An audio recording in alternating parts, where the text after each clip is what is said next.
अगर वीडियो पसंद आए तो लाइक चैनल को सब्सक्राइब करके बेल आइकन प्रेस कर दें और हो सके तो दोस्तों के साथ शेयर कर दें। एक शख्स दरख्त के नीचे सोया हुआ था। अचानक उसने देखा कि बिच्छू उसकी तरफ आ रहा है।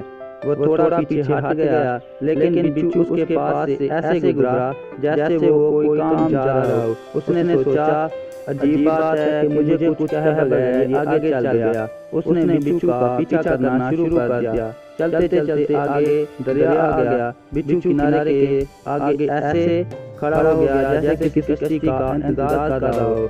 थोड़ी देर बाद एक पत्ता पानी में तैरता हुआ आया और उसके पास आकर रुक गया। बिच्छू उस पर सवार हुआ और पत्ता आगे चल पड़ा। उस शख्स ने छलांग लगाई और उस बिच्छू के पीछे पीछे तैरने लगा। बिच्छू दरिया के दूसरे किनारे चला गया। जब बिच्छू दरिया के दूसरे पार पहुंचा तो फिर रुका। बिच्छू उतर गया।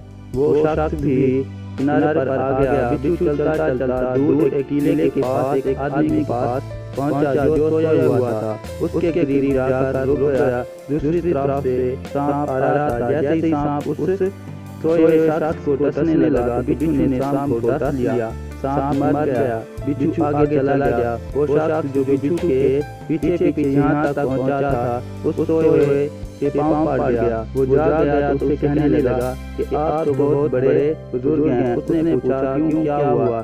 फिर उसने उससे सारा वाक़या सुनाया। वाक़या सुनने के बाद उसने कहा, मैं तो यहूदी हूँ। उस शख्स ने यहूदी को छोड़ा और सारा सजदे में रख दिया। ऐ मेरे मालिक, तू एक बंदे को बचाने के लिए इतना बड़ा कारखाना चलाता है। तू मेरे बारे में इससे भी बेहतर कर रहा होगा। अगर हमारी आँख खुल जाए कि अल्लाह ताला हमारे साथ क्या मामला कर रहा है, वो कहाँ से हमारी मदद कर रहा है, तो हम कभी सजदे से भी ना उठाएं। हम किसी से रो रहे होते हैं और अचानक एक अल्लाह का बंदा आता है। हम जिस वजह से रो रहे होते हैं वो उसी के मुतालिक बात करना शुरू कर देता है। हम हैरान होते हैं कि ये हमारे साथ हमारी बातें क्यों कर रहा है। असल में अल्लाह हमारी मदद कर रहा होता है।